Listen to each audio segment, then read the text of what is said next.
Você quer que eu comece apresentando? Ou já foi.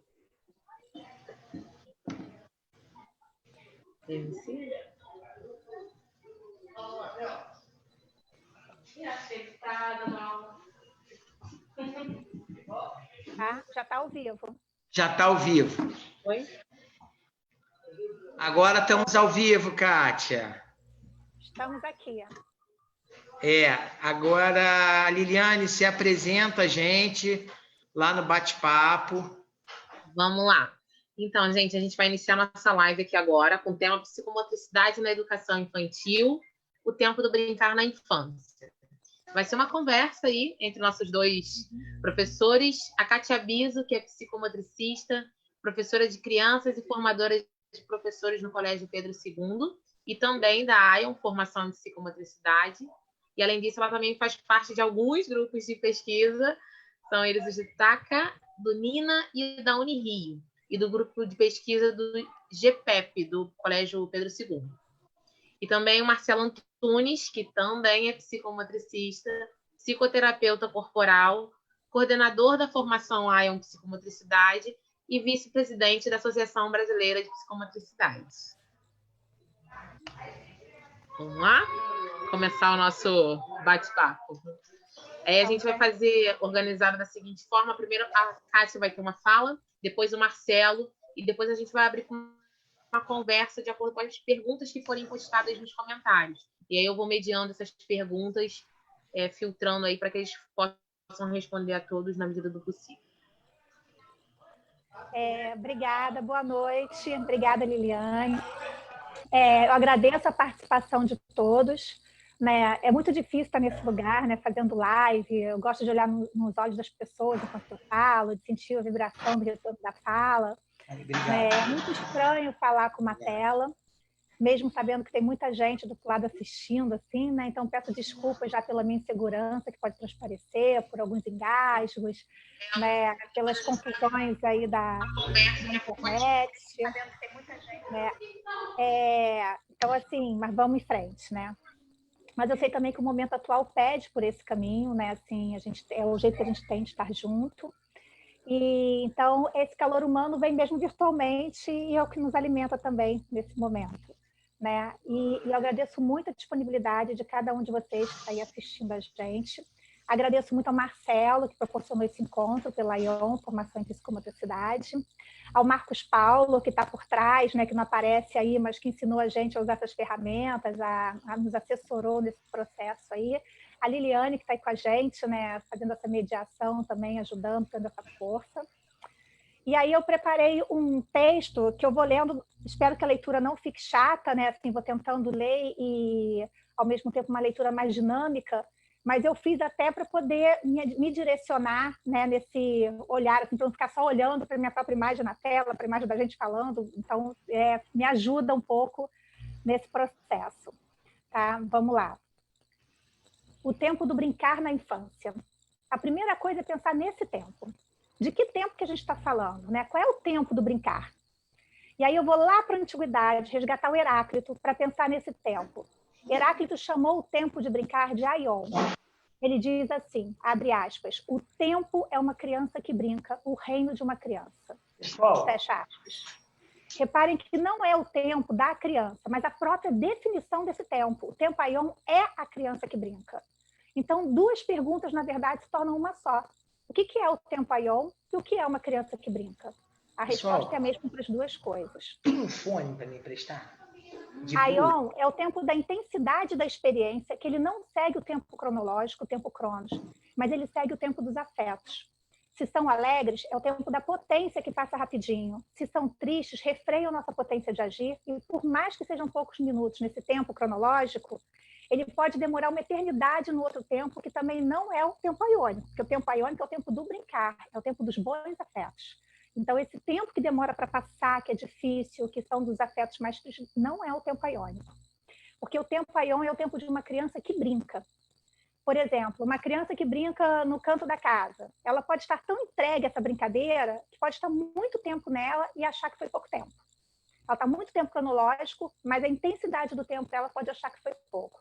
Ao contrário, uma criança que precisa, mesmo contra sua vontade, fazer tarefas que ela não escolheu, pode ser rapidinho, uma tarefa de 10 minutinhos. Ela vai achar que o tempo é muito, vai demorar muito, muito, muito para ela fazer o que ela gosta. Né? Esse não é o tempo iônico, mas também é um tempo que não é o cronológico, não é o medido, é um tempo mais das intensidades. Né? A Ion é o tempo da criança que brinca, o tempo dos bons encontros, dos afetos alegres. Vai ficar mais claro quando falarmos sobre o brincar especificamente. Mas o Ion é um tempo desmedido, o tempo da intensidade do acontecimento. Agora, sim, vamos imaginar uma receita de bolo, né, que a gente vai reservar essa ideia do tempo Ion, ou seja, a criança que brinca, para pensar em outra definição de tempo, o tempo livre. Ainda lá na Antiga Grécia, tempo livre para os gregos foi chamado de escolher. Era no tempo livre que as pessoas suspendiam uma lógica produtivista, suspendiam as obrigações do dia a dia, as demandas sociais, enfim. Entrava em um tempo de não querer nada, de não dever nada, não ter que produzir nada. Um tempo sem regras, sem morais ditadas por outros, e para viver o tempo do ócio. E aí eles produziam pensamentos, criavam. Eu arrisco dizer que esse tempo livre era o tempo da criação. Mas na nossa sociedade atual, esse tempo livre é considerado perda de tempo. E uma lógica altamente produtivista, capitalista, tempo é dinheiro, produção, tem um valor de utilidade, e a gente não tem tempo para perder. Então, eu vou pedir para vocês também reservarem essa noção de tempo. Se vocês, quem puder, né, e quiser, puder anotar no papel ou no celular, em algum canto, né, escrever Ion, o tempo é uma criança que brinca, e tempo livre, tempo do ócio criativo. Por que eu estou pedindo para vocês anotarem e reservarem essas informações? Porque eu vou falar de outros tempos antes de relacionar um com o outro. Então, é bom ficar com esses conceitos bem reservados, né, para a gente poder depois juntar tudo isso. Vamos falar agora, então, de outro tempo útil, em duas perspectivas. A primeira é que a gente conhece, a utilidade que está ligada à produção. Aquela criança que não é nada, até ter utilidade de produção que gere valor financeiro. O que eu vou ser quando crescer? Né? Eu já não sou? Por que só vai ser quando crescer? Por que a criança já não é, desde que nasce? É uma lógica que só valoriza o ser humano quando ele tem valor financeiro de produção. Isso fica mais claro nessas respostas esperadas para a pergunta. Você é médico, você é engenheiro, você é jogador de futebol? É sempre ligado a um retorno financeiro e a uma produção social e econômica. Nessa lógica, a gente segue a vida desde que a gente nasce. Então, vamos guardar também essa noção de tempo, o tempo da produção. E aí escrevam aí, quem estiver escrevendo, tempo útil, tempo da produção na lógica capitalista. Mas a gente tem um outro conceito de utilidade que não tem nada a ver com essa ordem capitalista. O Spinoza falava sobre o tempo útil, filósofo dos anos de 1600. Para esse filósofo, útil era perceber a qualidade dos seus afetos, e para isso era preciso estar em contato com a sua própria sensibilidade.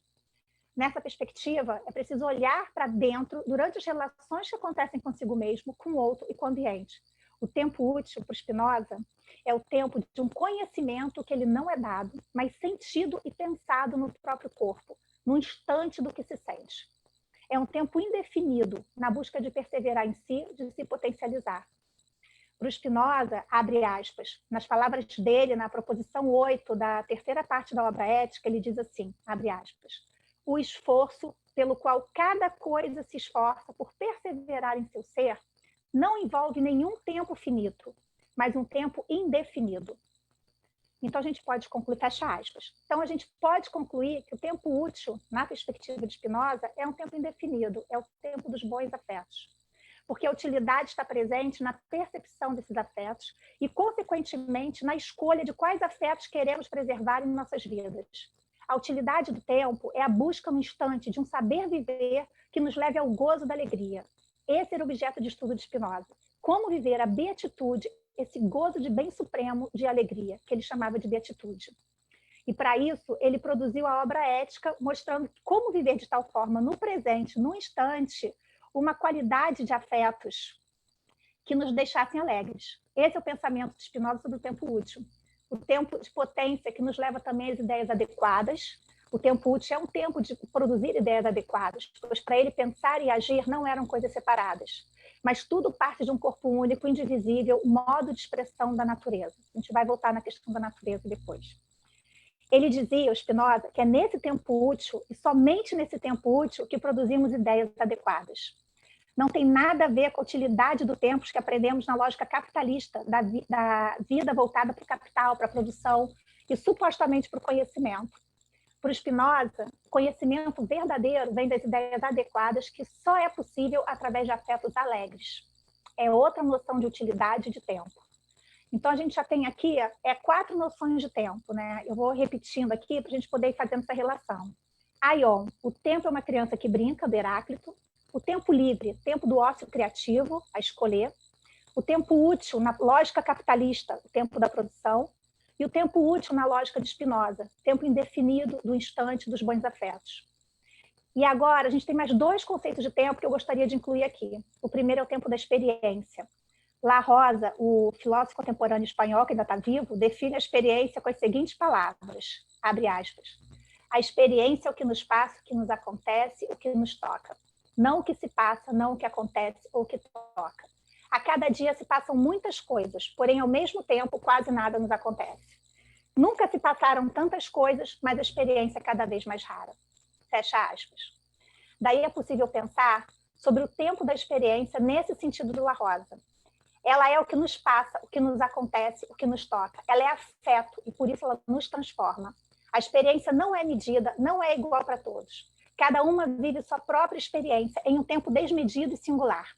Essa experiência nem sempre é visível e ela não é mensurável, ela fica no campo da subjetividade de cada um. Essa experiência também é afeto. E ao afetar e ser afetado, sempre na relação consigo mesmo, com o outro e com o ambiente, há transformação. A experiência muda, transforma. Ninguém é o mesmo após viver uma experiência.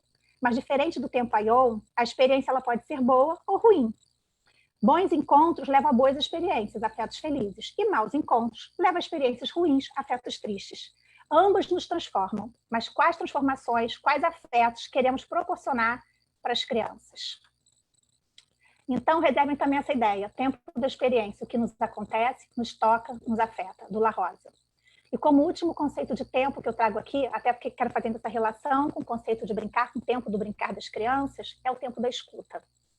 Para pensar no tempo da escuta, eu peguei o conceito da pedagogista italiana Carla Rinaldi, que atua nas escolas de educação infantil de Reggio Emília, uma cidade do norte da Itália. Ela liga o tempo às crianças, afirmando que as crianças possuem o tempo de escutar, um tempo curioso, suspenso, cheio de expectativas. O tempo da escuta das crianças envolve escutar a si, aos outros, sejam humanos, vegetais, outros animais, como os passarinhos, as formigas, porque as crianças escutam as formigas. As crianças escutam com o corpo inteiro e escutam o corpo inteiro. E escutam também o ambiente, escuta a água, o vento, as pedras, as folhas, até as bolinhas de sabão. É o tempo das miudezas, das delicadezas, do sensível. Não é uma escuta verbal, mas uma escuta corporal e ambiental. E assim eu fecho essa primeira parte da fala, que é sobre o tempo, sobre diferentes percepções do tempo. E aí, então, quem quiser aí juntar essas relações, eu vou repetir aqui, né, de quais tempos foram falados. Aion, o tempo é uma criança que brinca, de Heráclito. Tempo livre, tempo do ócio criativo, a escolher. Tempo útil na lógica capitalista, tempo da produção. Tempo útil na lógica do Spinoza, tempo indefinido dos bons afetos. Tempo da experiência, o que nos acontece, nos toca, nos afeta, de La Rosa. E o tempo da escuta, tempo curioso, suspenso, da sensibilidade, das miudezas de Rinaldi. Eu poderia falar até de outros tempos, mas vou ficar só com esses para a gente poder falar um pouco do brincar. O que é brincar? E aí eu fico com a definição de Winnicott, quando ele diz que brincar é uma ação natural do humano. Isso quer dizer que não é só da criança, é do humano. Mas não vou falar o porquê dos adultos não brincarem, que é um outro assunto que dá para uma outra live, né? Aqui agora a gente vai focar no brincar das crianças. E o Winnicott diz, abre aspas, o brincar das crianças possui tudo em si. É com base no brincar que se constrói a totalidade da existência experiencial do homem. Para ele, brincar é criação. Então a gente fica com essas afirmações do Winnicott. Brincar possui tudo em si, brincar é criação. Na pedagogia, especificamente na educação infantil, brincar e interagir são os eixos norteadores do trabalho pedagógico. Ou seja, estão na base educacional. Com isso, não é para a gente pensar em programar o tempo do brincar, mas de entender que esse tempo está presente na vida, na essência do ser animal que nós somos. Somos brincantes e por isso nos potencializamos ao brincar. É natural, é animal, é humano. Brincar é bom, é possibilidade de viver a beatitude tão valorizada por Spinoza. Somos seres brincantes, é da nossa essência brincar. É corporal, os bichos gostam de brincar, é potente porque brincar é útil no sentido de Spinoza, no outro sentido não parece utilidade, mas nesse sentido do Spinoza, brincar é útil. Porque brincar é um bom encontro, e é um bom encontro porque gera afetos alegres, e se gera afetos alegres, então nos potencializa. É o tempo aiônico. Assim criamos, assim pensamos, assim sentimos, assim aprendemos. E é a melhor forma de aprender, porque também aprendemos pela dor, pelos afetos tristes, mas é só na alegria que a gente se potencializa. Até para sair de um afeto triste, recorremos às experiências alegres para nos fortalecermos e darmos a volta por cima. Então, brincar é saúde. Possui tudo em si, como dizia o Winnicott. E nosso corpo precisa de saúde para respirar, para contrair, para relaxar, para gargalhar, para gozar de alegria, beatitude, como dizia o Spinoza.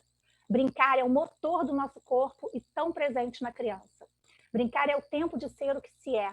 É o tempo da suspensão, o tempo desmedido, do ócio criativo, das miudezas, do sensível, da escuta, da experiência de bons afetos. Todos aqueles tempos estão no brincar. O tempo aion de Heráclito. Só que a gente vive uma sociedade que regula até o tempo da criança brincar, até na escola. Como se aprender a brincar fossem coisas distintas. Aprender é uma coisa e brincar é outra. Como se precisássemos controlar o que a criança aprende enquanto brinca, e então controlamos as brincadeiras delas também. Mas já pararam para ver a criança no seu tempo livre, do ócio criativo? Já escutaram as suas perguntas, o corpo delas enquanto brincam livremente, sem proposta dirigida? Já escutaram do que elas gostam de brincar? Já permitiram a elas vivenciar o tempo delas de brincar do que elas querem? O que as crianças dizem sobre brincar? O que é o brincar para cada criança? O que é o tempo para cada uma delas? Já perguntamos isso a elas? Eu vou deixar essa pergunta no ar, para a gente ficar pensando um pouco nela. E na abordagem psicomotora, brincar promove o jogo simbólico, promove entrar em contato com subjetividades que nem sempre são perceptíveis ou possíveis de serem verbalizadas, pensadas racionalmente. O jogo simbólico permite, no brincar livre, espontâneo, portanto criativo, se relacionar com seu próprio eu e, mesmo sem conhecer racionalmente os motivos, promove a potência desse corpo e a cura de maus encontros através do bom encontro que pode ser o brincar. Nesse tempo desmedido de brincar, o corpo se revê, se transvê, se transforma. Na alegria da brincadeira, na criação de formas de agir e pensar, o corpo se potencializa, se organiza e se estrutura. É no brincar que nos relacionamos de forma a nos estruturar e aprender. O brincar é a condição humana do bem viver, do gozo da alegria, da beatitude de Spinoza. Mas eu repito, estou me referindo ao brincar livre, espontâneo e preferencialmente natural. Hoje, esse brincar natural está mais comprometido, ou não, né? Estamos entre paredes, mas podemos desemparedar o corpo. Esse corpo subjetivo que é simplesmente nosso corpo. Para quem está entre paredes, parece que está isolado da natureza, mas não está, não. Porque cada um de nós é o modo de expressão dessa natureza, já dizia Spinoza. Então, mesmo dentro de casa, podemos brincar com a natureza. De que forma? Podemos brincar com o corpo, com a água, com as sombras do sol que passam pela janela, até com fogo dá para brincar se tiver a devida cautela. Quem tem jardim, terra, melhor ainda. Esse brincar com a natureza é o mais potente, porque é o que mais nos aproxima de nós mesmos, de nossos próprios corpos naturais. Todos nós fazemos parte de uma essência única que é a natureza, como dizia o Spinoza. E mesmo dentro de paredes de concreto, a natureza está no abraço do outro que está do nosso lado, no sorriso, no modo de se expressar. Basta um ser humano vivo para dizer que a natureza está presente em sua potência de existir. Brincar é natural, é naturante, é natureza. Possui tudo em si, como já dizia o Winnicott. O tempo de brincar é o tempo da vida, não há outro tempo. A vida é brincar, criar, buscar bons afetos, se transformar nas experiências e ter a sensibilidade de escutar, perceber e aprender com as miudezas que nos rodeiam e nos preenchem. A vida saudável. Tem outras formas de viver. Mas qual é a vida que a gente quer? A vida que tem tudo em si ou a vida que segura apenas a lógica capitalista? Que segue, apenas a lógica capitalista? Qual a vida que desejamos e proporcionamos às nossas crianças, as crianças que estão ao nosso redor? Não dá para deixar de falar de um tempo que nos invadiu agora, o tempo da quarentena. Esse tempo não se encaixa naqueles que eu apresentei, mas de qualquer forma, esse tempo considerado isolamento social, entre aspas, nos convoca a pensar no que fazer com as crianças, principalmente quem tem criança em casa.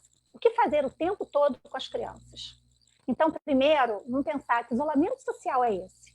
É o isolamento da janela para fora. Mas para muitas famílias é a promoção de encontro social no próprio lar, que não era possível antes no tempo da produção, naquela lógica capitalista. Nossa, como é difícil, porque a gente respira o tempo da produção e sair dessa lógica, dessa engrenagem, é muito difícil. Então, continuamos a produzir de dentro de casa e de encontrar formas de continuar sem tempo para o encontro, para o tempo do brincar, mesmo que seja com a gente mesmo. Quem está aproveitando esse tempo da quarentena para brincar consigo mesmo? Sabe, o ócio criativo? Pintar, colar, cantar, dançar, escrever poesia, namorar. Quem está criando? Criar é brincar. Brincar é criar. Nós estamos de quarentena, mas não estamos isolados socialmente. Continuamos na relação com o nosso corpo, com o corpo do outro e com o ambiente. O que a gente está vivendo aqui agora é o encontro. Espero que seja um bom encontro. Para mim, com certeza está sendo. Mas, de qualquer forma, é o encontro. E não estou isolada, apesar de estar em casa. Estamos falando do tempo de brincar da criança, mas que seja um convite para encontrar o tempo do brincar em cada um de nós, mesmo já adultos. Que seja permitido o silêncio, mesmo que o silêncio seja contra o tempo da produção.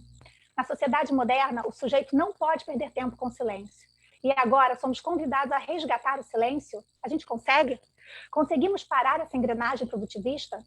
Ou ficamos todo o tempo que temos olhando para as telas, ouvindo ou falando? Estamos sabendo aproveitar esse momento? É preciso que escutemos o próprio corpo, o que nos afeta, o que nos deixa felizes, o que nos entristece, para poder, então, escolher eticamente que encontros queremos para nossas vidas, mesmo na quarentena. Precisamos cuidar do nosso corpo na relação com o nosso próprio eu, com o outro e com o ambiente. E é isso que nos pede a quarentena. Cuidar de nosso corpo na relação com nossos silêncios, com o nosso próprio ser, com nossos medos, angústias e desejos, mas também cuidar de quem está bem próximo, dividindo o mesmo teto. E é se mantendo nesse cuidado que também cuidamos da sociedade e do ambiente. Eu não considero isso isolamento social. Pelo contrário, mais do que nunca estamos conectados e a ação de cada um promove saúde ou doença para toda a sociedade. A responsabilidade social que compete a cada um de nós está mais evidente do que nunca. Não há tempo para a gente se isolar. É tempo de encontros, de reencontros, mesmo que cada um na sua casa. Somos convocados a olhar para o outro e repensar nosso tempo nessa relação com o outro. Que pensemos qual a utilidade do tempo que importa agora. Que tenhamos tempos para brincar, ou até para reaprender a brincar com as crianças que estão nas nossas casas ou com as crianças que nos habitam, na nossa casa, que é o nosso corpo. Sem dúvida, é tempo de brincar. E aí eu agradeço muito, vou parar por aqui, porque a gente ainda vai ouvir o Marcelo também, depois vamos trocar, né? Vou tirar o fone, porque esse fone... Mas agradeço e aí passo aí para vocês. Obrigada, gente.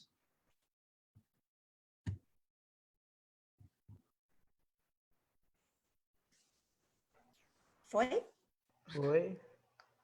Vocês estão escutando aí a minha fala, a minha voz? Estão escutando? Está escutando? Então, eu quero agradecer a parceria da Liliane aí, como moderadora do grupo. Tá? Agradecer muito aí a você, Lili. Agradecer a Kátia, minha parceira de trabalho na AIO, uma pessoa muito querida, né? E a todas aquelas pessoas que estão nos assistindo, que estão vibrando aí com a gente nesse tempo de quarentena, né? Então, eu vou começar fazendo uma reflexão sobre o tempo. Eu também fiz uma escrita sobre um texto. Começar com a ideia de tempo, né? Apresentar que essa relação, essa digressão entre o tempo cronológico e o tempo áio, né? Esse tempo que quero vos apresentar é um tempo cuja experiência está na gênese do tempo na infância. Áio é um tempo que está na gênese do tempo da infância. É um tempo vivido, sobretudo em nossa prática psicomotora, como um tempo suspenso do tempo linear. Ele faz oposição a um tempo quantitativo, né? E essa experiência de tempo áio, do tempo áio, é uma experiência do tempo afetivo, porque é um tempo circular. Assim como pensava Heráclito de Éfeso, um pré-socrático, né? Ele é um tempo de um círculo sem fim, como a eternidade do próprio tempo. Um tempo, assim como é um tempo de passagem, é um tempo em trânsito, um tempo que aponta para o incomensurável do tempo, um tempo desmedido, assim como a Kátia colocou. Aí também é um tempo psíquico, porque atualiza atualiza a dimensão atemporal do tempo, porque não é um tempo quantitativo. Por isso ele atualiza a dimensão atemporal do tempo, por isso é um tempo psíquico. Eu diria um tempo inconsciente, porque há uma atemporalidade nesse tempo vivido, cuja duração é a própria eternidade que se vive no corpo, cuja duração é a própria eternidade que se vive no corpo. Aí é um tempo vivido no gerúndio de nossa prática. Se experimenta Aion vivendo, correndo, amando, respirando, sentindo. Aion está na infância com a força do brincar, da expressão livre da criança sobre o tempo. Ou seja, é o tempo que buscamos em nossa prática como recuperando a inocência do tempo como uma condição criadora, em constante devir, em constante processo de mudança, que insiste em comunicar não um tempo lógico, mas um tempo subjetivo. O tempo Aion atualiza a potência dos afetos do tempo em nós, como representações inconscientes. Esse tempo se abre para uma comunicação autêntica, sensível, inaugura na cena psicomotora a gênese do movimento do tempo, onde a criança brinca sem se dar conta do tempo que passa. Esse tempo traz e atualiza o passado vivido como um instante que se abre para as forças criativas da vida, expressa pela extemporaneidade do brincar, onde o instante que se inaugura remonta aos afetos e às representações inconscientes desse tempo que experimentamos em nós. Esse é um tempo rei, tempo que mora a infância, que habita em cada um de nós. Esse brincar no tempo Aion se dá pela suspensão do tempo lógico para uma dimensão inconsciente do tempo, cuja duração se expressa pela ação espontânea, cujo brincar dá acesso às fantasias mais primitivas do tempo, um acesso ao tempo livre, onde rebaixa as censuras da consciência. Esse brincar é vivido como dimensão pulsional, onde as defesas e as fantasias mais arcaicas do psiquismo se apresentam na cena psicomotora pela ação espontânea ou inibitória do brincar. O tempo Aion é um convite ao resgate à inocência como matriz atemporal da constituição do sujeito que brinca, cujo sentido é trazido pela linguagem como dimensão corporal profunda da comunicação do psiquismo humano. O brincar é constitutivo do psiquismo humano como dimensão atemporal, cujas representações dos afetos e os afetos tônicos de superfícies constituem a autorregulação do diálogo tônico, cinético, profundo na cena brincante. É nessa dimensão que acreditamos que o tempo insiste em nós, pela atualização de suas marcas, pelas vicissitudes da pulsão, cuja autorregulação somática e psíquica se dá pela suspensão do tempo lógico para a abertura de um tempo cujo alvo seja o prazer, a alegria, a descarga afetiva, como marcas extemporâneas de um tempo que se abre para a constituição de um psiquismo que se atualiza no tempo e que se abre para um novo tempo. E é nessa direção que devemos acompanhar as infâncias do tempo que se abre para a dimensão da amorosidade, da criação de um tempo como construção de vínculos afetivos que perduram no tempo, que eternizam. Assim, Aion é uma criança que brinca com o tempo feliz. Esse foi um texto que eu escrevi pensando no tempo Aion, para abrir aí para as nossas discussões. Muito obrigado.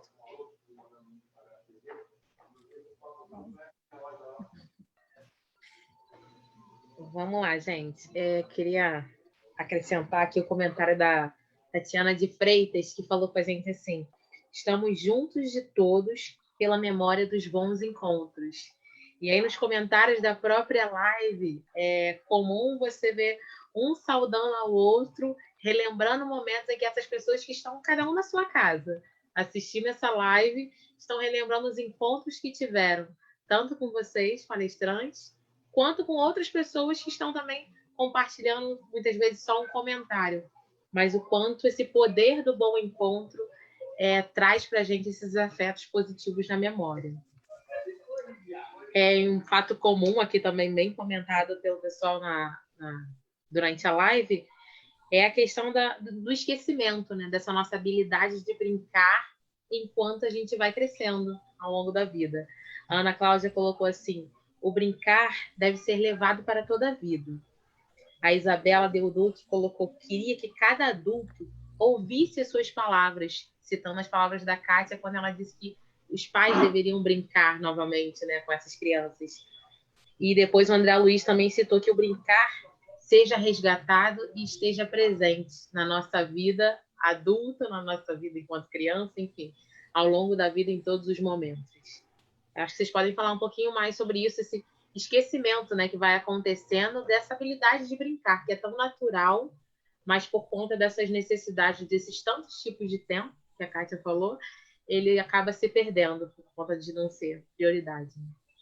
Eu posso até começar a falar. Primeiro eu quero agradecer, né? Depois que eu falei que eu comecei a ver aqui as mensagens, agradecer, eu fico até emocionada com tanto, não tem como eu aqui nomear um por um que eu estou vendo agora, mas estou muito feliz aqui com a presença de vocês, estou lendo cada mensagenzinha aqui, né? E muito feliz mesmo, agradeço aí a força, o apoio, a presença de vocês, né? Nesse momento, né? Eu fui identificando assim, né? Cada pessoa que a Liliane falou, veio o rostinho da pessoa, assim, praticamente todas ali eu sei quem são, e isso me dá uma alegria muito grande. Agradeço muito esse carinho. Para mim é um momento de carinho mesmo, assim, muito bacana. Obrigada. Em relação a esse tempo, né?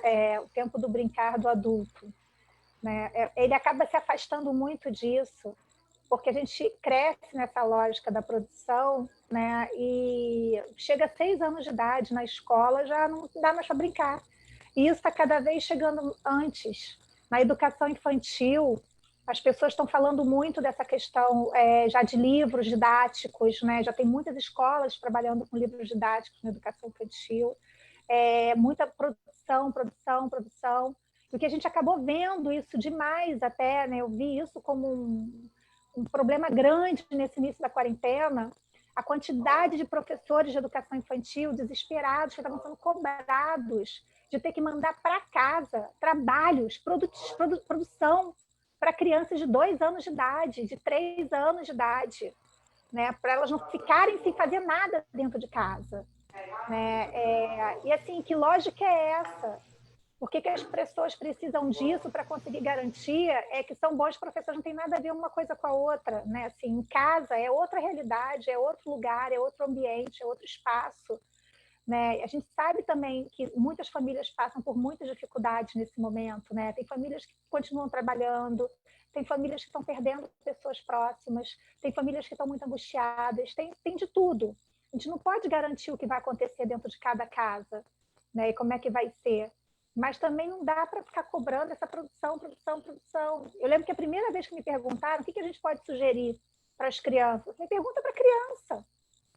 Pergunta para ela do que ela quer brincar, o que ela quer fazer. Né? Mas ela é a melhor pessoa para poder dizer isso, e ela, criança, ela é o convite para o adulto voltar a brincar.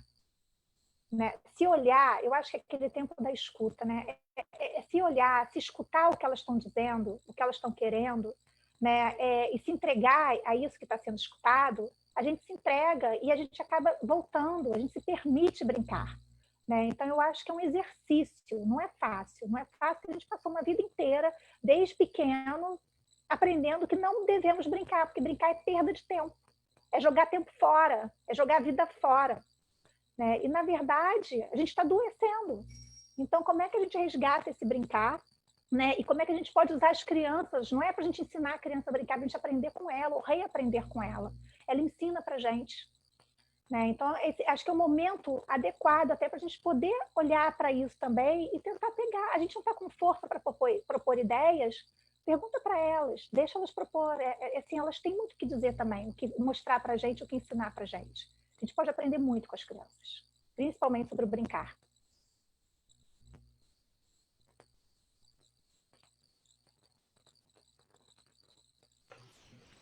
Eu quero complementar aí a fala da Kátia, né? E dizer que o brincar, né? Ele é um fundamento esquecido do humano. Né? Nós estamos vivendo em tempos das virtualidades e o pouco que se tem do brincar corpóreo é algo que leva a uma reflexão profunda, né? Sobre como é que o brincar que constrói conhecimento, o brincar que produz o repouso dos corpos, né? Interessante isso, a ideia de brincar como repouso. Porque o brincar ele tem uma função tônica, autorreguladora profunda, que não só estabiliza e autorregula as funções psíquicas, mas também traz um repouso, um conforto para o corpo. Né? Brincar tem uma função neurovegetativa profunda na função do relaxamento e das descargas psíquicas sobre o corpo.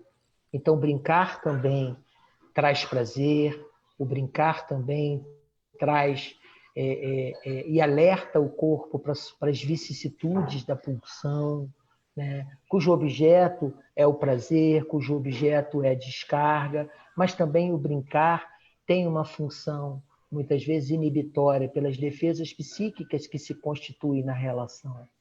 O brincar ele é fundamentalmente a constituição das metáforas em que o corpo pode produzir a partir das suas leituras inconscientes. O brincar ele é atemporal, ele não necessariamente tem um tempo, mas ele tem um tempo da duração, que não é um tempo da duração de um tempo lógico, mas é um tempo suspenso do Cronos, é um tempo da morada Aion, onde um tempo subjetivo inaugura a própria gênese do tempo como condição brincante, como condição de criação, de inovação.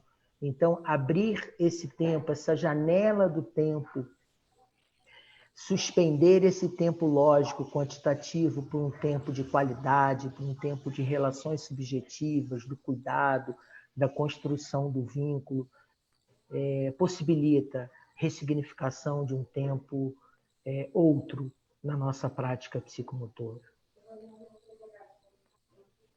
Independente da infância que se tem no corpo. E é legal quando você traz isso, Marcelo, quando você fala traz Maturana, né? Os fundamentos esquecidos do humano, do brincar, né? Assim, me lembrou Maturana, e do brincar e do amar, né? E que você também colocou na sua fala sobre amorosidade, né? E que está associado, mas porque não é um amar de amor ao mundo, de amar a vida, de amar estar vivo, de amar o aqui e agora, né? De estar aqui nesse instante. Né? A gente, no outro momento, estava falando sobre isso numa outra live que a gente fez semana passada, sobre essa questão, né, que seja eterno enquanto dure. Né? A gente que fala isso do amor, a gente pode falar do brincar também. Né? Essa duração, que seja eterna durante essa duração. Né? E como está ligado a questão do brincar com essa entrega, um amor pela vida. Né? É potência, né? Potência, é desejo de viver na saúde, isso é muito forte. Né? E a gente tentar fugir desse controle, que esse controle do corpo é muito difícil a gente abrir mão disso também, né? Mas é um exercício diário. Respondendo aí o pessoal que está perguntando, a live vai ficar gravada sim, gente, tanto aqui no Facebook da Ion Formação em Psicomotricidade, quanto na página da Ion do YouTube. Vocês vão poder acessar essa live posteriormente. E também estão pedindo se vocês podem disponibilizar os textos que vocês leram, para que o pessoal tenha acesso e possa divulgar esses textos futuramente. Claro, obrigada. Duas falas aqui, que também me chamaram a atenção foram da Leila Manso, quando ela disse que é preciso resgatar a criança que existe em nós. E depois a Fabiana Teles fala do brincar que está na nossa alma. E aí o quanto é importante, né, resgatar essa criança mesmo dentro de um corpo adulto. Brincar é uma forma de nos conhecer melhor e aprender sempre. A Ângela colocou isso. E aí uma pergunta que trouxeram o que se pode aprender brincando? Qual que é a função do adulto aí nesse momento de brincar? Ele deve observar a brincadeira? Ele participa da brincadeira? Quais são os ganhos dele aí em cada momento nessa relação? Começa ou começo, Marcelo? Quer que eu fale? Começo? Né? Então, voltando aí nas questões, né?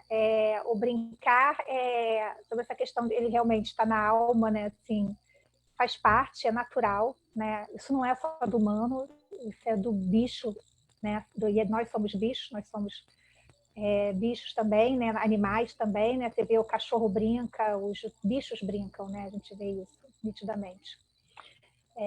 Então, isso é natural mesmo.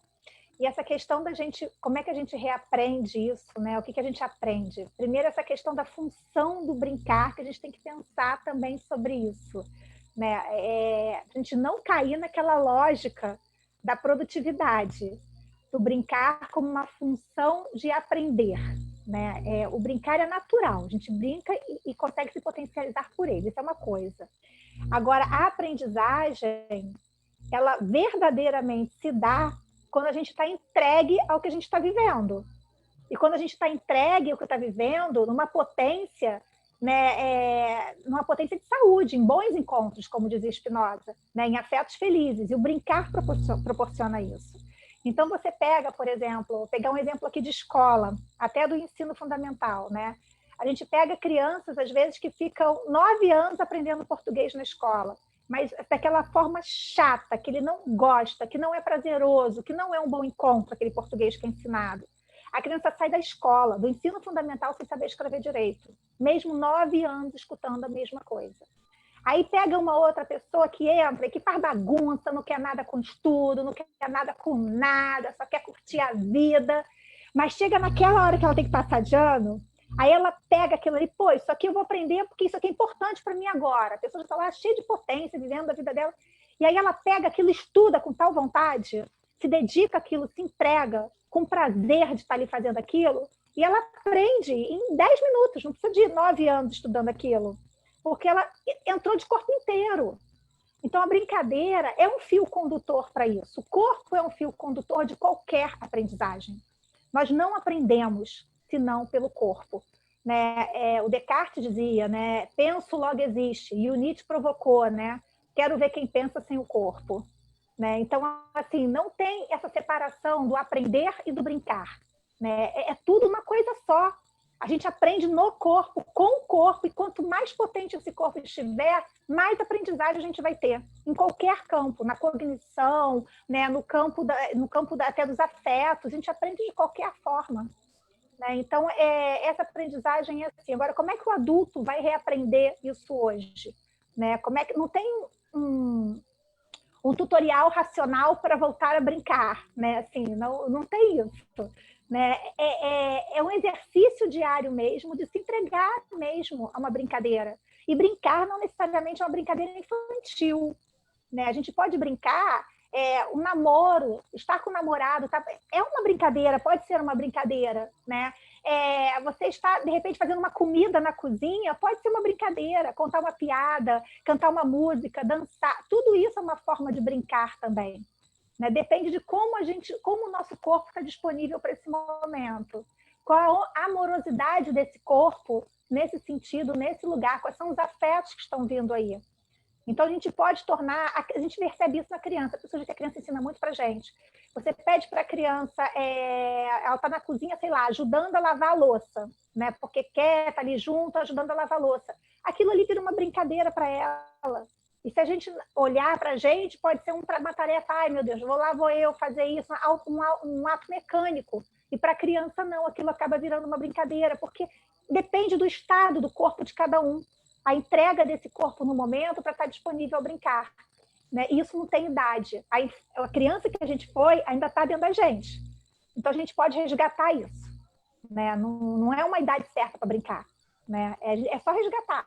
Não é só, é difícil, mas tem como, é possível. Não sei se eu deixei de responder alguma coisa. Foi, respondeu. Eu quero trazer uma reflexão sobre o brincar, né, que é o brincar inteiro, né? É brincar com o corpo todo. Uma criança, quando brinca, um adulto, quando brinca, ele brinca com o corpo todo. O corpo, ele não é dissociado do psíquico, né?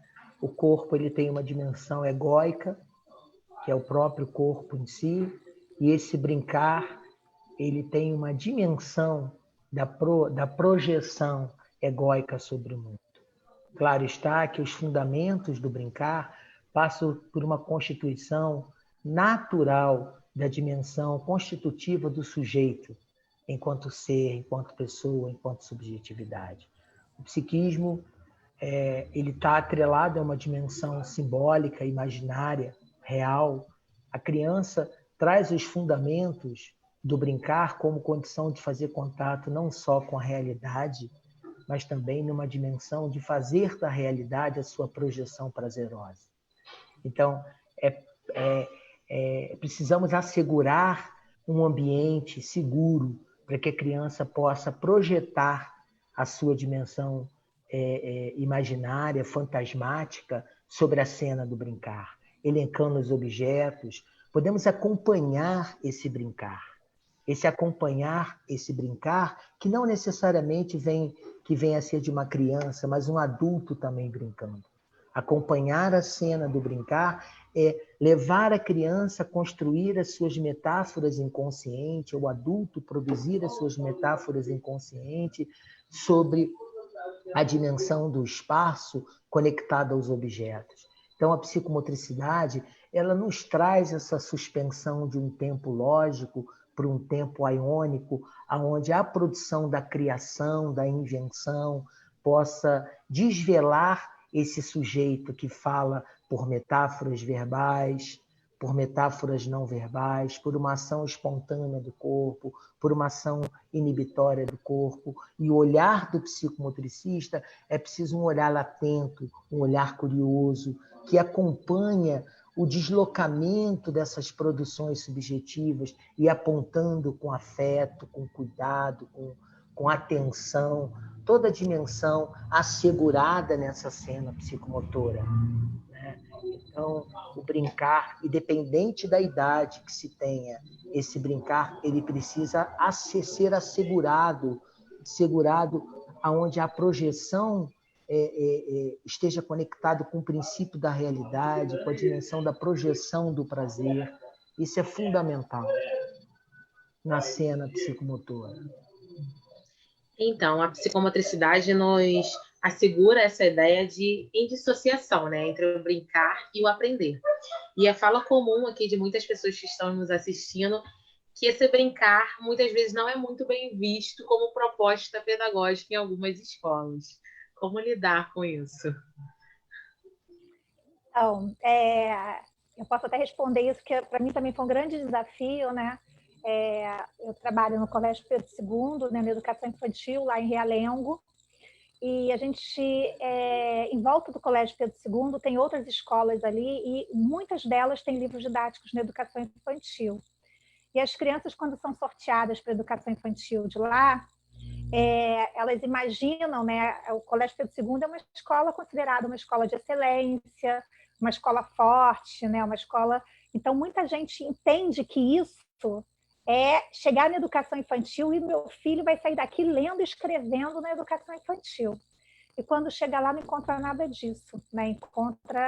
A gente trabalha demais os eixos norteadores, a gente trabalha respeitando demais as diretrizes nacionais curriculares, né? A gente vai pela lei e acredita em base nesse valor do brincar, né? E das interações e das brincadeiras.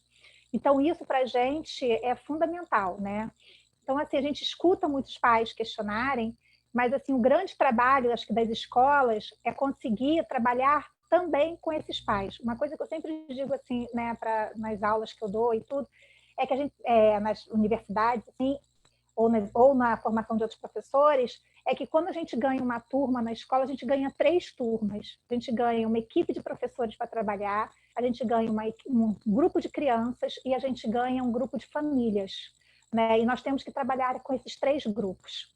Então, assim, trazer os pais para perto da gente é fundamental. E para isso a gente tem que estar muito seguro do que a gente está defendendo. A primeira coisa é a gente estar seguro da importância desse brincar. E nessa importância, nessa segurança, a gente tem que mostrar isso para os pais também, o valor disso, a importância. É um trabalho de formiguinha, a gente já tem que ir desde o início do ano falando sobre isso, porque não adianta eles criarem uma expectativa e se sentirem frustrados depois. Então, para a gente mostrar isso desde cedo, né? Mostrar o valor da brincadeira. Tem filmes, né? Teve um período na escola que a gente fez a gente chamava de Cine Creir, né?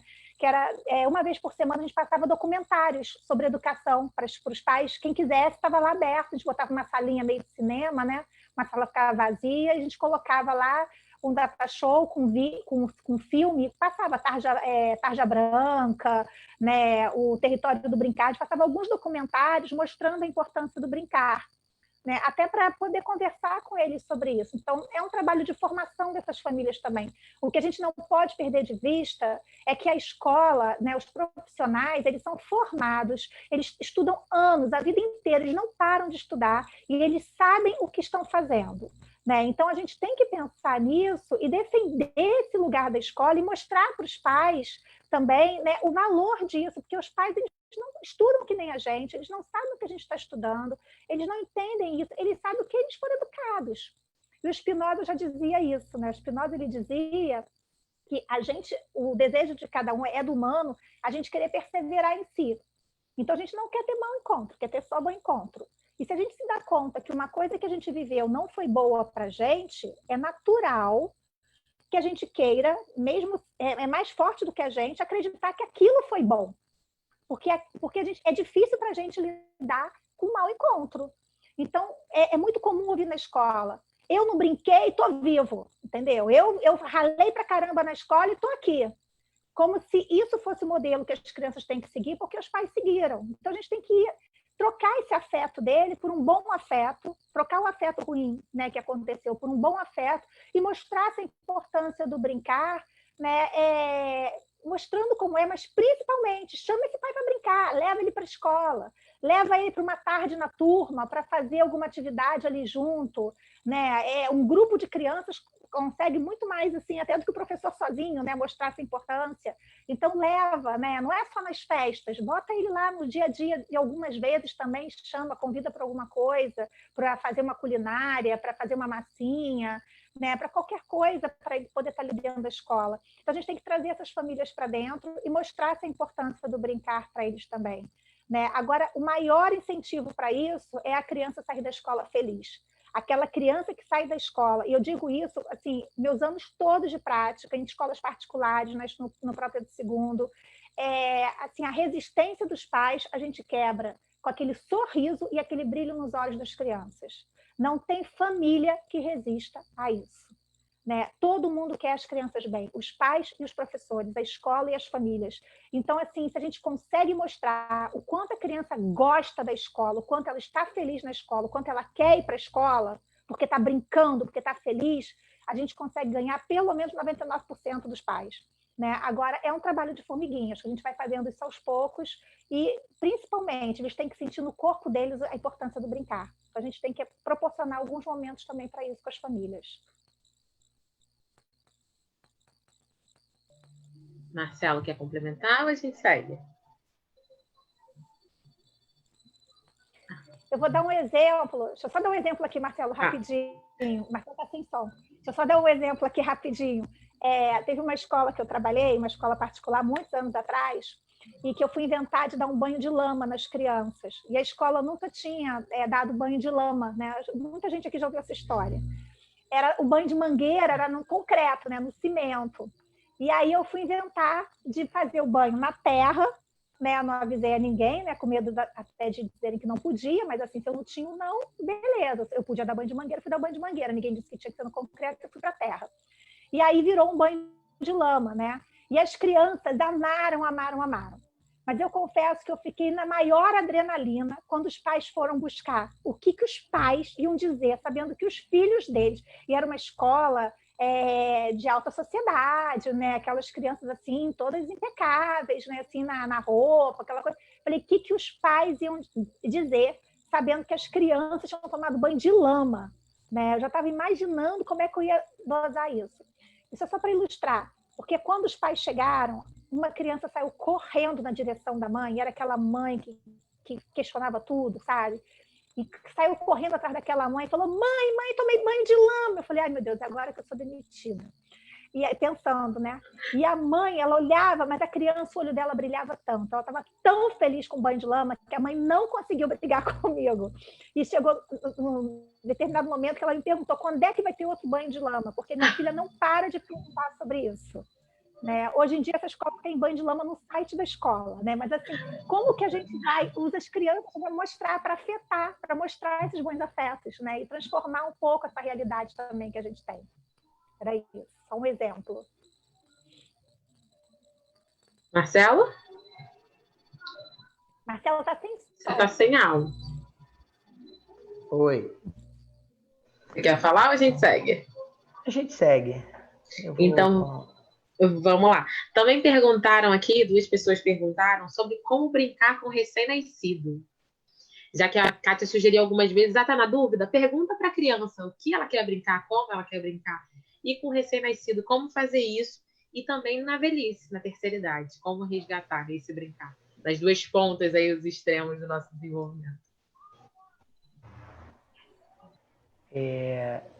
Bem, Kátia, você quer responder sobre criança, o bebê ou o idoso? Você que sabe, posso falar dos 2 ou eu falo de um só, você que sabe. Então, eu posso eu falar então. Eu acho que o brincar, independente da idade, né, ele tem um sentido profundo de quem brinca. Né? O brincar ele tem uma relação com o amadurecimento. O amadurecimento lúdico, o amadurecimento do brincar, ele se dá no recém-nascido respeitando as suas funções cognitivas, as suas funções sensório-motoras desde o início da vida. Mais importante do que a ação do brincar espontâneo para um bebê seria a capacidade de asseguramento profundo que essa mãe permite que o bebê nessa relação possa viver. esse asseguramento profundo, esse olhar, esse holding, como dizia Winnicott, é fundamental para a construção de um tônus psíquico de base para o bebê. Então, o brincar, nesse sentido de asseguramento profundo, voltado para esse amadurecimento constitutivo desse psiquismo em fase de construção no bebê, ele é muito voltado, se dá por um processo de autoinvestimento corporal, um autoerotismo, onde a mãe deseja um olhar para esse corpo desse bebê e vai produzindo essa autoerotização para que esse corpo vá se reconhecendo aos poucos na constituição de um narcisismo secundário, né? Então, esse bebê, ele precisa ser investido, no ponto de vista psicanalítico, libidinalmente por essa mãe. E todo brincar sensório-motor, ele vai se dando nessa constituição, nesse amadurecimento psíquico, por esse entrelaçamento afetivo, psicotônico, profundo, aonde a mãe vai proporcionando a esse bebê a dimensão de satisfação, de prazer, de conexão com seu corpo. E esse amadurecimento brincante, ele vai evoluindo nas fases do desenvolvimento. Vão deixando marcas, independente das marcas infantis, que elas se eternizam no tempo e que ficam como marcas na velhice. É a infância que habita todas as idades.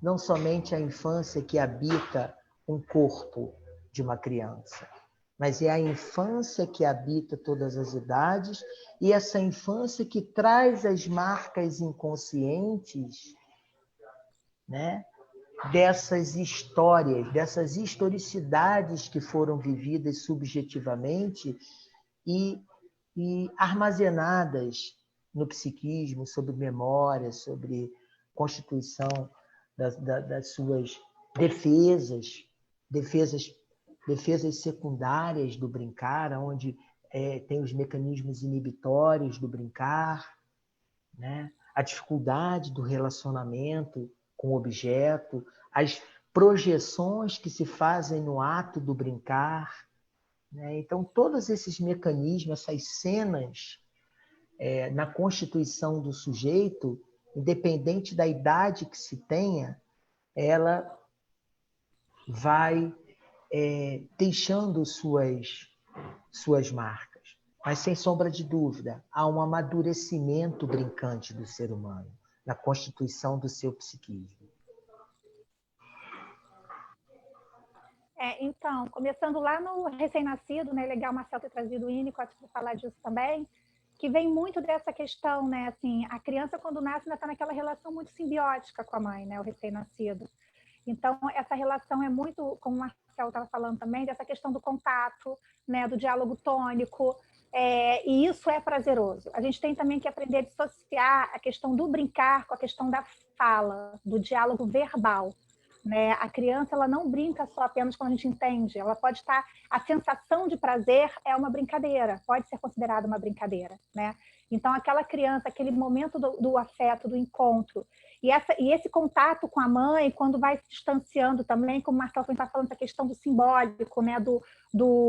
Da projeção, né? Então, outros objetos vão entrando ali, ela vai crescendo e vai tendo essa diferença, então vai se diferenciando da mãe, mas também muito por esse lúdico, de uma forma saudável, isso é bacana, né? Se acontecer por essa forma lúdica, né? Aquela brincadeira do esconde, aparece, né? Aquela brincadeira a criança joga 500 mil vezes, não é um recém-nascido, um pouquinho maiorzinha, mas ainda bebê, 500 mil vezes o brinquedo no chão, assim, pô, já peguei, mas não, pega, porque está reforçando para ela essa questão da segurança, né? Tem alguém aqui que está comigo, que está fazendo, então esse reforço é importante. Então, são algumas coisas que não têm um sentido lógico no campo da racionalidade, no campo da produtividade, mas tem todo um sentido sensorial, emocional, tem um sentido de segurança, de afetividade, que isso dá segurança para a criança. Inclusive, a qualidade desse brincar, desde o recém-nascido, vai ajudar na construção, como o Marcelo estava falando, desse amadurecimento, dessa identidade dessa criança. Que criança vai ser essa? Que adulto vai ser esse depois? Né? Qual foi a qualidade desses afetos, desses encontros, desde que ela nasceu? Né? Então, a questão do colo, do se sentir acolhida, essas formas de prazer, essas sensações de prazer, não deixam de ser uma forma de brincar. A troca de olhar, o dar de mamar, né? Essa relação do amamentar da mãe com a criança, aquele momento que é só da mãe e da criança, de estar num campo, a mãe podendo olhar no olho da criança, a criança poder olhar no olho da mãe, sugar o leite, né? E ficar olhando para ela. Então, isso é uma troca de afetividade muito grande, que dá uma sensação de prazer, que é uma forma de brincar com o corpo, não necessariamente nesse brincar de muito movimento, mas é um gozo de alegria, é uma beatitude, é um momento de um bem ali que você está vivendo isso. Então, é um brincar assim, né? E aí, falando da velhice, do recém lá para a velhice, né? Cristi, beijo, porque com certeza essa pergunta foi sua. Então, assim, a questão da velhice, né? E a Cristi, que está assistindo a gente, é uma pessoa que tem esse trabalho lindo com os velhos, desse brincar constante, né? De poder levar esses velhos para brincar também. Quando a gente fala do tempo aiônico, do tempo desmedido, do tempo do instante, do agora, do ser eterno enquanto dure, a gente está falando também dessa velhice, né? Que ela também tem esse momento, ela não tem que estar preocupada só com depois, ela pode viver o aqui e agora, e ser feliz no aqui e agora. Então, isso permite o brincar, né? E é um brincar livre, porque ela é um brincar também que ela já viveu tantas coisas, que ela pode se permitir a tantas coisas, né? Mas é um trabalho, porque se para o adulto já é difícil, você tem que ir desconstruindo tudo isso. Aí a gente, se fosse lá pelo caminho do Nietzsche, né, a gente ia pegar essa questão da grande saúde, de trabalhar contra esses ressentimentos, uma memória de criação. E como o Winnicott dizia, brincar é criar. Então, essa memória do criar, né, no adulto, de uma nova memória, de uma criação de uma nova memória, pode ser uma grande brincadeira, né? Pode ser um viver também alegre, buscar essa alegria. Então, não tem idade, o brincar é desde que nasce até o momento que morre, porque a gente só sabe disso, não sei se é antes de nascer ou depois de morrer, mas o que a gente pode responder aqui é que desde que nasce até o momento de morrer, brincar é saúde, brincar é vida, brincar é nossa essência, isso tem que estar em todas as idades, e é possível, mas depende desse nosso nos permitir, né? A gente se permitir reencontrar, porque do jeito que a gente cresceu, desde 6 anos de idade, brincava de uma coisa de abobalhado, de pessoa boba, sem graça, ridícula, retardada, que brinca, né? Assim, eu ouvi muito isso quando era criança, né? Assim, que eu brincava muito. Então, assim, quantas pessoas são xingadas porque estão brincando? Quantas pessoas escutam isso desde 6 anos? Ela sai da educação infantil com 5 anos e meio, ou 6 já, 3 meses depois volta para a escola, não pode mais brincar. Acabou, não tem mais tempo de brincar. A gente ainda é uma criança, né? E isso aí a gente aprende muito cedo, é muito duro esse momento, né? E aí a gente aprende isso e leva isso para o resto da vida. Então, quanto mais a gente se torna uma pessoa séria, como se mais a gente pudesse ser respeitada, como se o respeito tivesse a ver com isso, né? O La Rosa tem um livro dele que ele fala da pedagogia do riso, né? Que o nome do livro é Pedagogia Profana, e tem um texto que ele fala da pedagogia do riso, e que ele fala da importância do professor com chapéu de guizos, aquele que vai ensinar na alegria, na brincadeira. Isso não é só na educação infantil, é em qualquer fase, na universidade, lá na Unirio, né, no NINA, no grupo de pesquisa que eu faço parte, como também na pós-educação psicomotora do Colégio Pedro II, como na ION também, na formação, a gente brinca bastante, e somos todos adultos, né? Mas quanto que a gente aprende, o quanto que a gente aprende enquanto a gente brinca, o adulto, né? Muito mais do que ficar simplesmente lendo um texto. Então, assim, o quanto o texto é importante, não estou tirando o valor do texto, não, mas como que a gente associa as coisas, e essa aprendizagem tem esse corpo, fio condutor, que a gente aprende com o corpo inteiro, né? Então, isso é importante, isso não tem idade. Isso é desde que nasce até que morre, uma aprendizagem através da linguagem verbal ou não verbal. O recém-nascido é uma linguagem não verbal, mas é uma linguagem de corpo, corporal, sensorial, muito forte. simbólica, sensorial, eles estão ali inteiros. Então, assim, é muito forte também, né? Mesmo que a gente não entenda e não tenha esse retorno, não tenha a medida da brincadeira, mas ela acontece.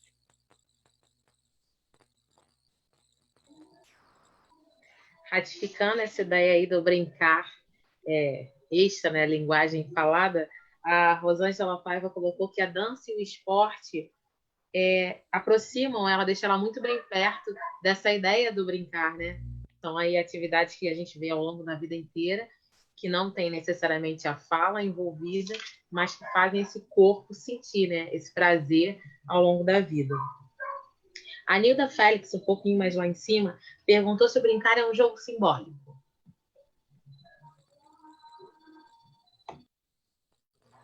Marcelo, vai? Sim, o brincar ele tem uma dimensão simbólica, porque o brincar ele está na linguagem.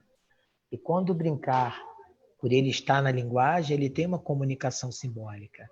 O brincar é o fundamento do humano em relação e na relação. Por isso, o brincar ele tem um estatuto simbólico e ele tem uma dimensão do jogo simbólico. É muito importante brincar com o outro e viver o que tem que ser vivido nessa brincadeira.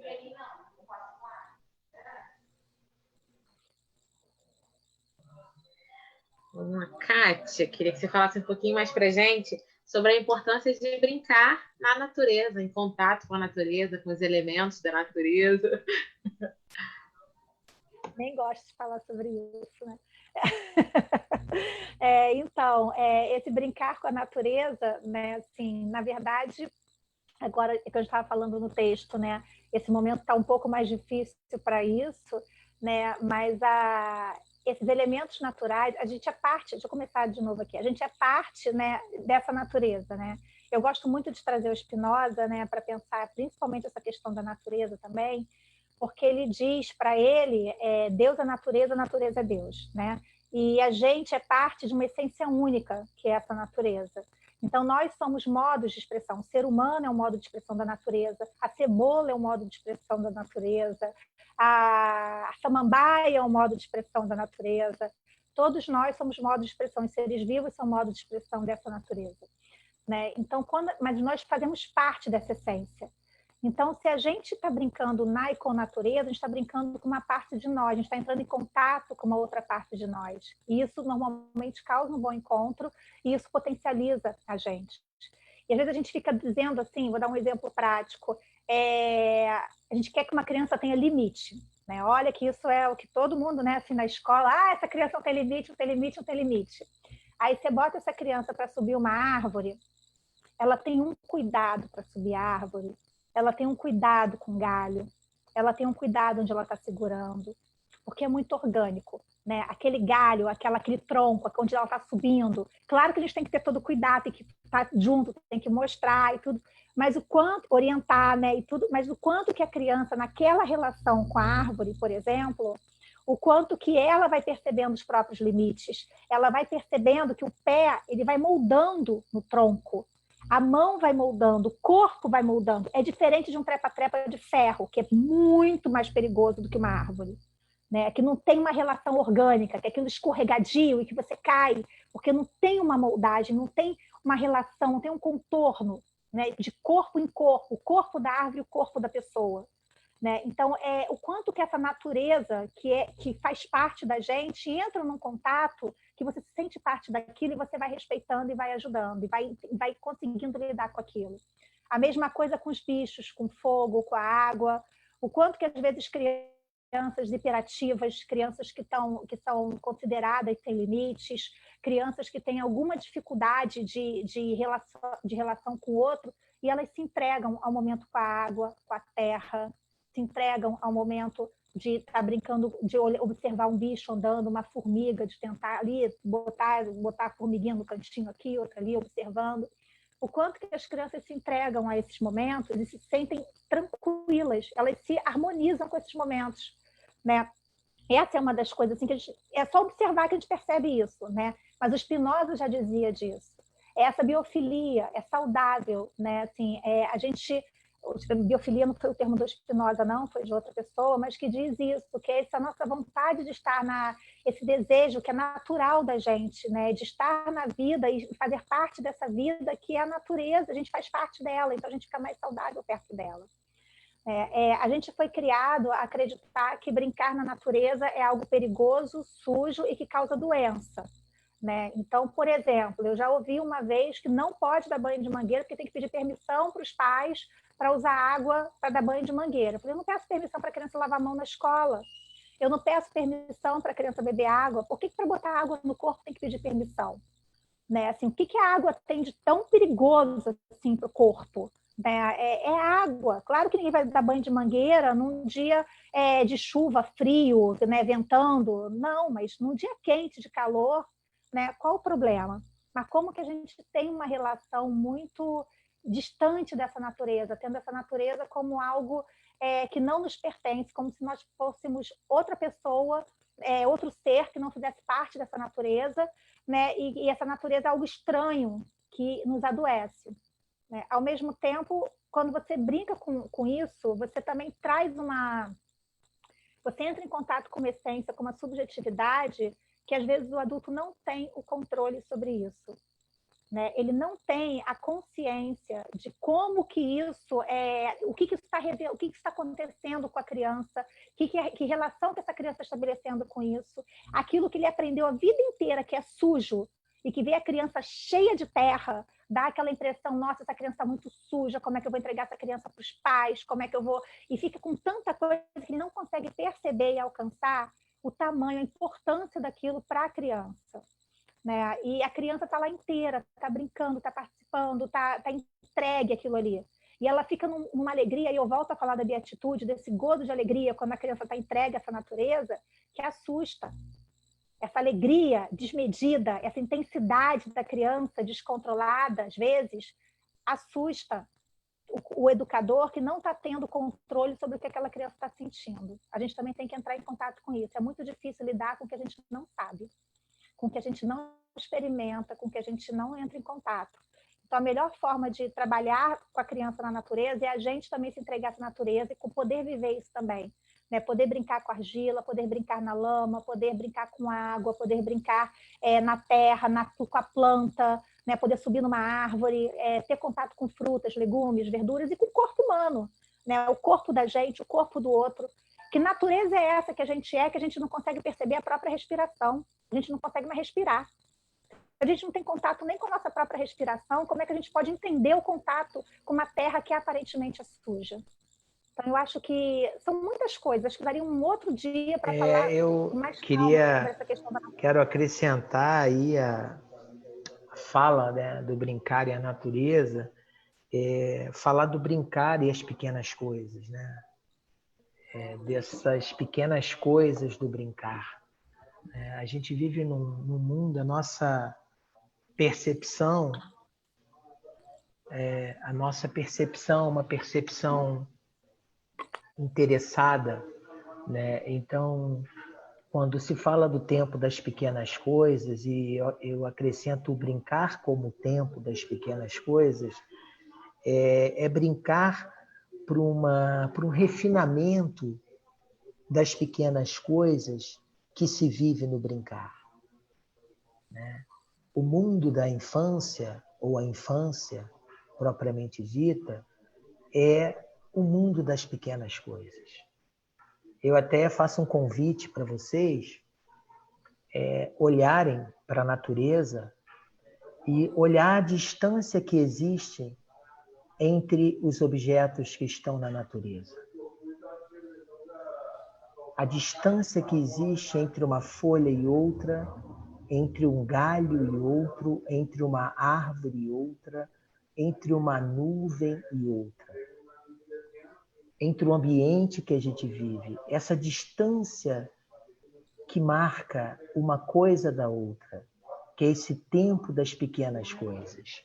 A gente vive num momento em que essa sutileza das pequenas coisas, que a gente fala das nossas micropercepções, eu diria das nossas microsensações também, que são algo ínfimo da própria corporeidade, substituta do nosso jeito de apreender o mundo, de sentir o mundo, de pensar o mundo, né?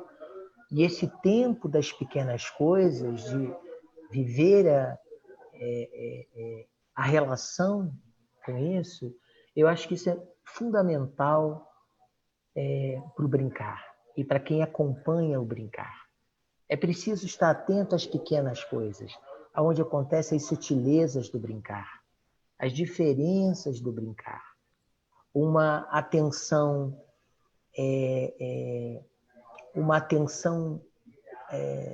uma falta de atenção, uma falta de delicadeza para o olhar mais apurado sobre as pequenas coisas, nos distancia de acompanhar o brincar do outro. É preciso estar atento a isso, ao tempo das pequenas coisas. E o tempo das pequenas coisas é também o tempo do brincar, onde acontecem as sutilezas, acontecem os detalhes do brincar. Os detalhes como expressão tônica, como expressão do olhar, como expressão do próprio corpo na relação. São sutilezas tônicas que estão no endereçamento dessas pequenas coisas que são percebidas no corpo do psicomotricista quando ele está em relação com o brincar, independente da idade. Se é com bebê, se é com idoso. É preciso estar atento a essas pequenas coisas.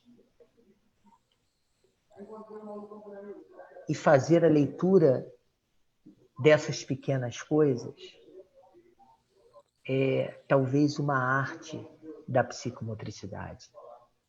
Fazer uma leitura da pequena coisa, de uma mudança tônica, de um sorriso, de um objeto pequeno e a conexão que se tem com o objeto, independente do objeto que se tenha.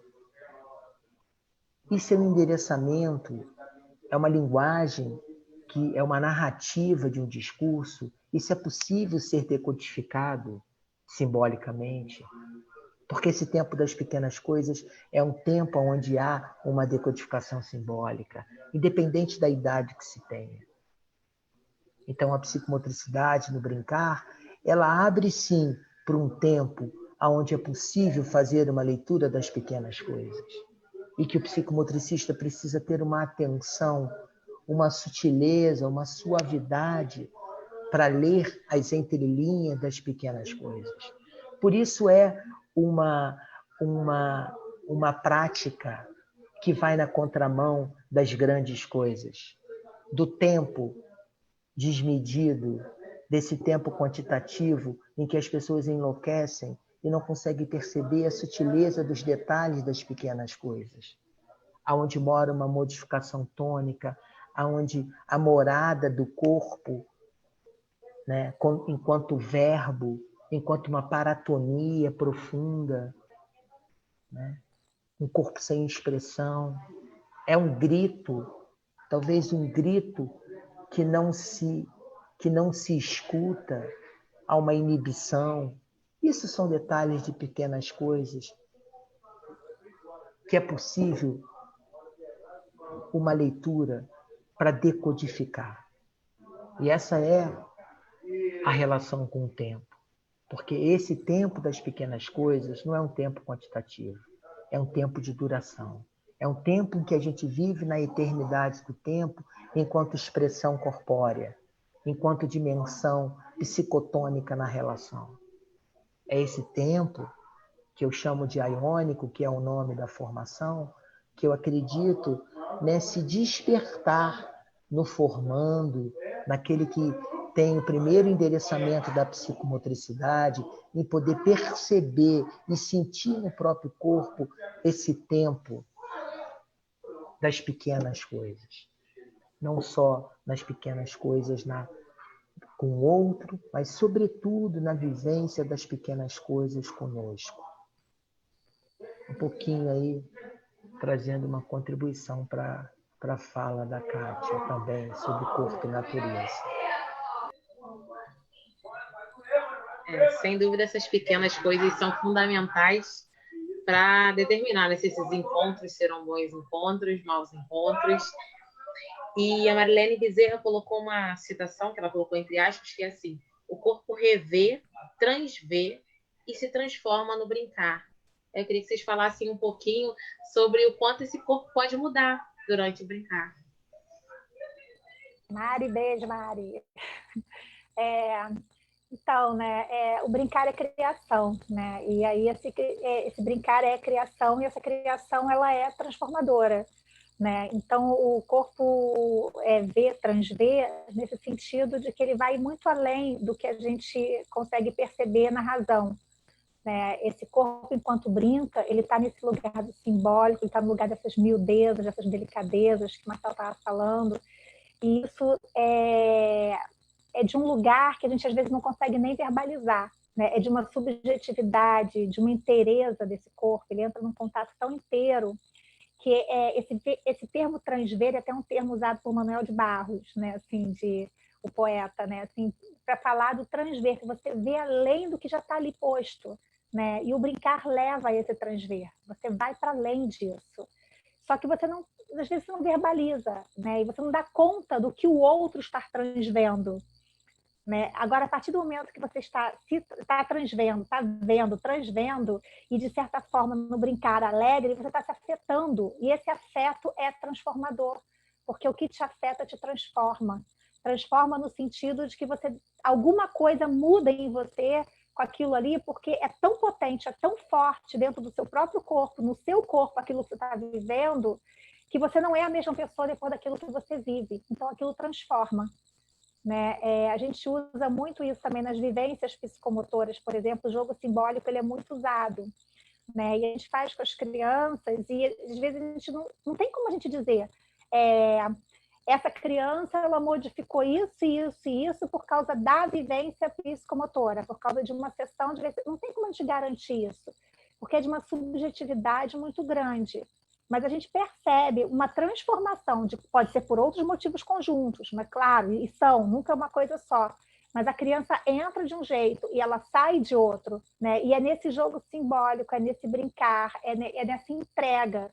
A gente não precisa ficar dizendo o tempo todo o que é certo, o que é errado. A gente precisa ficar dizendo todo qual é o limite, o que pode, o que não pode. O brincar dá também essas noções. Né? Você brincar com você e com o outro, você tem que estar nessa relação, e essa relação ela dá limite, ela dá condições de você conseguir se relacionar. Né? Então a criança descobre isso, ela se afeta, ela se revê, ela vai se transformando a partir dessa relação no brincar com o outro. Eu lembro quando eu pegava turmas de 5 anos, às vezes eu pegava umas turmas assim, na escola, né? Assim, daquelas bem brabas, assim, né? Isso em outras escolas, né? Nem estou nem falando Pedro II nessa hora, não. Mas em outras escolas, e pegava umas turmas, e como é que eu fazia para trabalhar o limite com elas? Eu botava eles para brincarem, muito de jogo com pequenas regras. Né? Eram jogos que eles podiam brincar ali, mas que tinha que respeitar o outro durante o brincar. Né? Brincadeira básica, corre com tia. Você bota uma criança de 4 anos, 5 anos, que não sabe, consegue brincar de corre com tia, galinha choca, né? Corre com tia ou galinha choca. De ficar correndo em volta, é uma regra simples, você pega e senta. Mas se a criança não conseguir respeitar isso, ela mesma ela vai sofrer, porque ela quer brincar, porque o brincar é bom. Então ela acaba, sem a gente precisar falar nada, a gente fala, é assim, ela vai entrando e vai entendendo a regra, e tantas outras brincadeiras. Então a criança vai se transformando também. E às vezes, sem a gente falar nada, sem regra nenhuma, só o brincar livre, espontâneo. Na relação com o outro, com o próprio objeto, dela com o objeto, dela com o outro, dela com o ambiente, ela vai percebendo quais são as possibilidades de encontros e desencontros. E ela vai se recriando, se transformando, se revendo, se transvendo. Né? Então isso tudo vai modificando, é nesse sentido. Assim.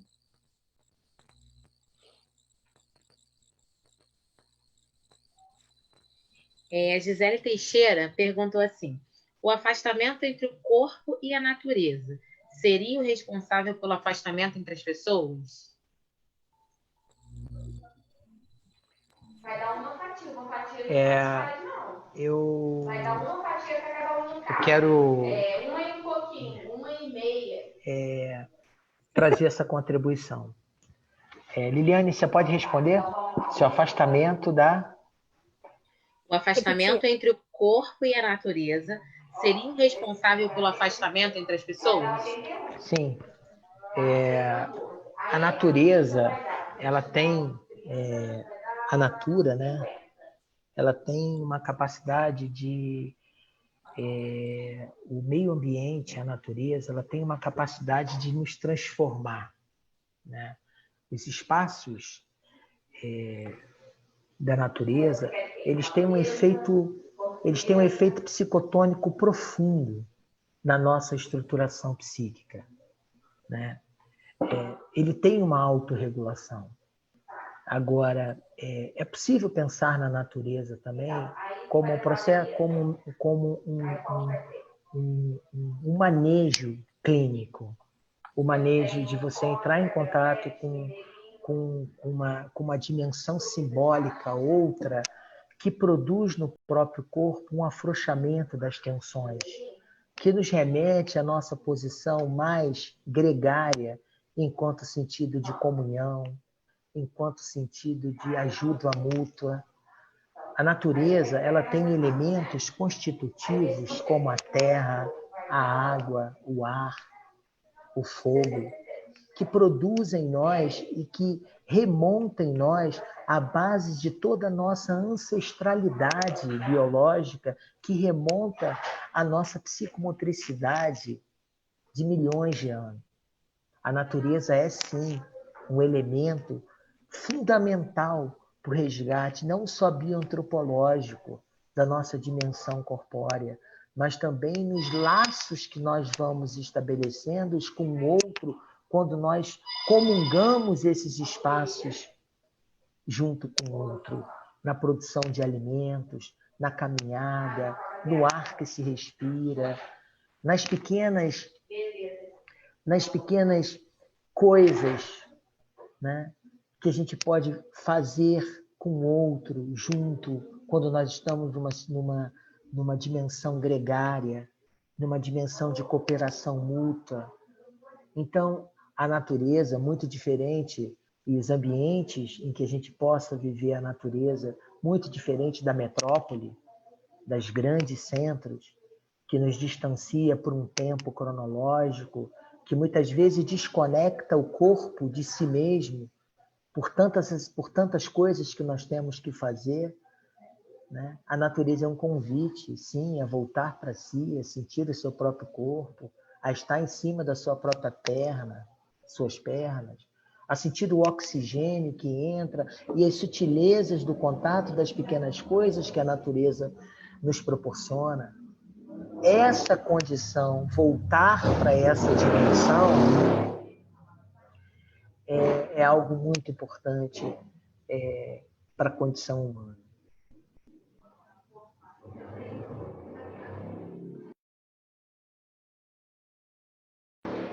Eu acho que a gente vai para o encerramento da live, né?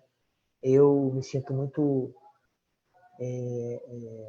honrado em estar compartilhando com vocês esse momento, agradecer muito a presença da Kátia Biso aí, com as colaborações pontuais, profundas, reflexões bastante pertinentes, né?